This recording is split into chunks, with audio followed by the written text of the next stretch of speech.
Assalamualaikum warahmatullahi wabarakatuh. Waalaikumsalam. Selamat malam. Om Swastiastu. Namo Buddhaya. Berkah dalam. Shalom. Salam kebajikan.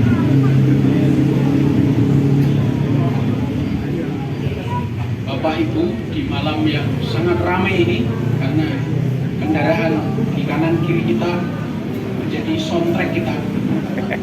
Dan masih ada soundtrack lagi musik di sebelah itu.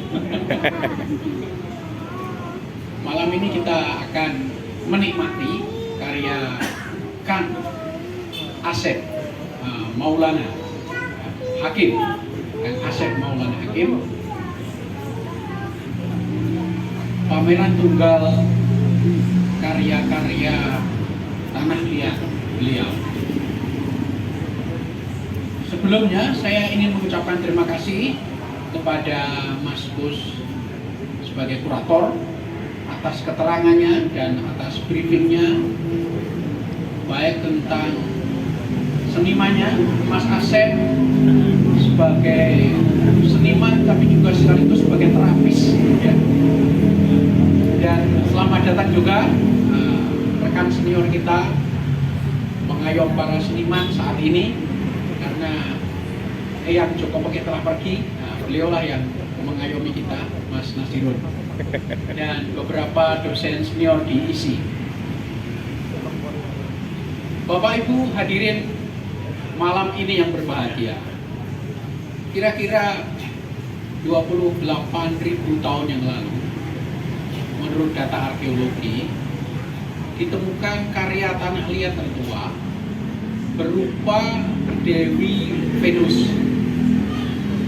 Dewi Venus itu semacam yang dihormati orang-orang kuno pada 28.000 tahun yang lalu, bisa ditemukan di sepanjang Eropa bagian timur dan juga Timur Tengah.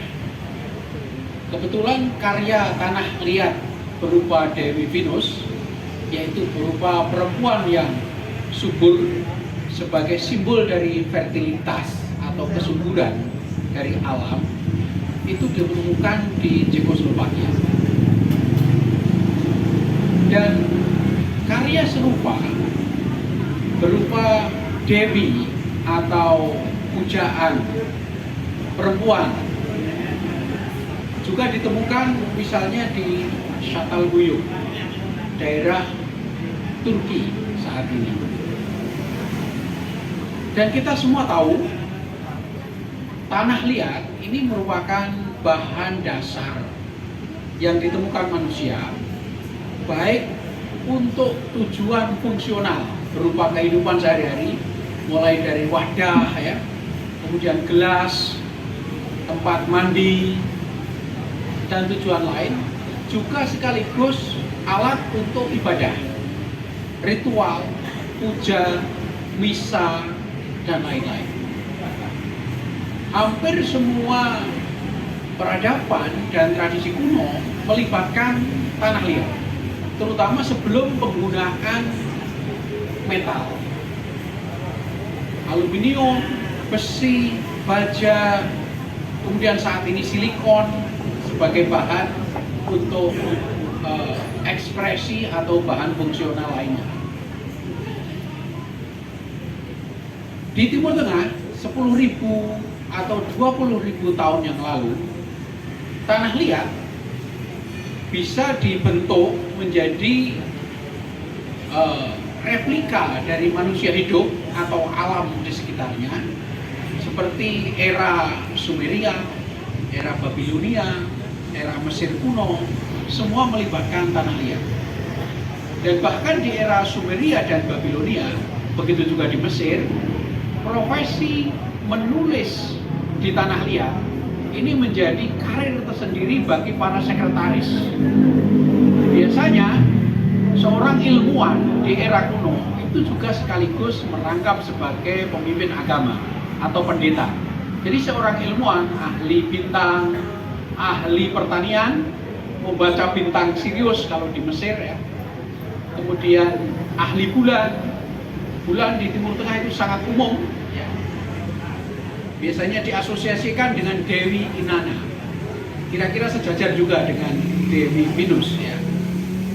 Itu juga memakai medium tanah liat, ya. Jadi para sekretaris menulis cuneiform atau hieroglifik di Mesir juga memakai tanah liat dengan memakai alat yang agak keras untuk membuat huruf-huruf, yaitu huruf paku yang dikenal di Mesir dan juga di Babilonia dan Sumeria. Tradisi kuno lainnya seperti Jepang, kemudian Cina, dan termasuk Indonesia juga dipenuhi dengan keramik. Ya, teknik pembakaran tanah liat itu sudah sangat lama, ribuan tahun yang lalu. Ya. Dan ini juga ditemukan di kerajaan-kerajaan kuno, baik produksi lokal Indonesia maupun impor dari negeri Cina. Misalnya dari era Majapahit atau bahkan era sebelumnya Sriwijaya, banyak ditemukan keramik-keramik dari Cina dan dari dataran Asia, dari benua Asia. Ya. Dan ini juga diproduksi secara lokal di Sriwijaya, di Majapahit, bahkan sampai kerajaan era Islam. Bapak Ibu sekalian, memang sebelum ditemukannya metal, tanah liat mendominasi alat fungsi kehidupan sehari-hari manusia, baik yang membantu manusia itu sendiri beraktivitas maupun juga media seni, ya. Atau bahkan menjadi komputernya, menjadi HP-nya. Kalau saat ini kan pakai HP, ngetik WhatsApp kepada yang terhormat seniman Nasirun, Mas Nasirun, ya, pakai WhatsApp atau WhatsApp group. Kalau zaman dulu udah ada WhatsApp, akhirnya tanah liat yang ditusuk-tusuk, entah pakai kayu atau pakai alat lain seperti batu yang keras untuk membuat huruf-huruf. Dan seluruh hukum, misalnya hukum Hammurabi yang paling terkenal, kemudian kisah yang paling kuno, kisah Gilgamesh namanya, kisah tentang banjir yang ada di dalam Perjanjian Lama, dan juga ada di dalam Al-Quran, dan beberapa kitab-kitab Weda, kitab Tripitaka banyak menggunakan medium tanah liat. Jadi Mas Asep, Kang Asep, karya Anda memakai tanah liat ini mengingatkan kita bahwa sebetulnya manusia mengenal tanah kemudian dibentuk menjadi alat atau menjadi karya seni itu sudah sangat lama. Dan Anda bagian dari itu, ya. Jadi seorang seniman, seorang penulis, seorang pujangga, atau seorang performer, ya, orang yang naik di panggung itu tidak menjalankan aksinya sendiri, tapi dia merupakan representasi dari masyarakatnya, representasi dari budayanya, representasi dari peradabannya. Dan Kang Asep saat ini merepresentasikan tidak hanya kita yang ada di Jogja, karena di Jogja ini juga terkenal dengan medium tanah liat, bisa dilihat di Kasongan dan bisa juga dilihat di Klaten, ya. Dan ini merupakan kebanggaan kita tersendiri bahwa seni tradisional ini masih hidup selain dari seni-seni yang lainnya. Dan kita patut mengapresiasi tidak hanya kerajinan yang sudah sangat tua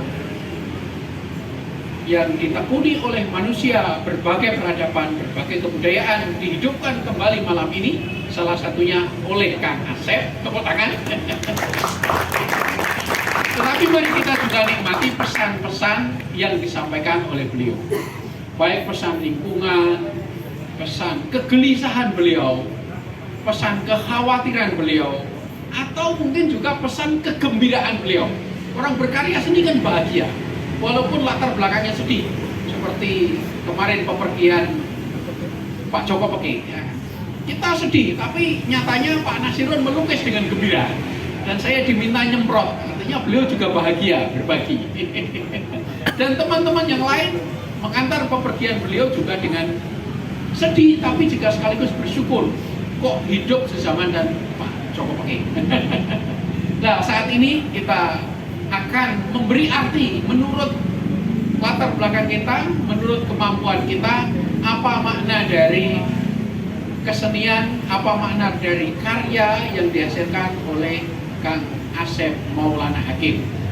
Bisa jadi kita mempunyai makna yang berbeda dari beliau.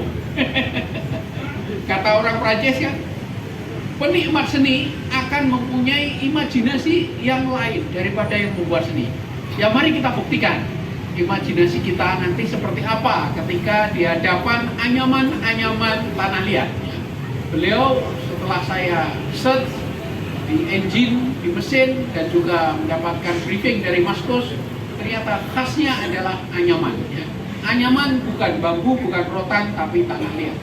Bagaimana kita merespons dan mereaksi atas karya beliau tergantung kita. Ya. Kalau kita dari desa akan membayangkan anyaman berarti kembali ke desa. Kalau kita tumbuh di kota seperti Jogja dan Jakarta, kita akan mengenal orang-orang desa. Oh, orang desa itu suka menganyam. Dan saya kira itulah kenapa kita hadir di sini untuk memberi arti, memberi makna dan mengapresiasi karya Kang Asep. Secara langsung, mari nanti kita nikmati satu. Bapak Ibu sekalian, sebelum kita buka, mari kita kasih aplaus yang meriah supaya Kang Asep tidak sia-sia mengundang kita. Ya. Mari kita apresiasi, mari kita beri arti, mari kita maknai, terserah bagaimana cara kita memaknai. Bisa bertanya kepada Kang Asep yang tukang pijat, atau kita membayangkan memijat dengan membuat lempung itu apa bedanya. Mari kita buka malam ini mungkin dengan berdoa atau berdiam diri. Semoga malam ini lancar, semoga kita semua bahagia, semoga senimannya juga bahagia, yang melihat juga bahagia. Mari kita berhenti sejenak.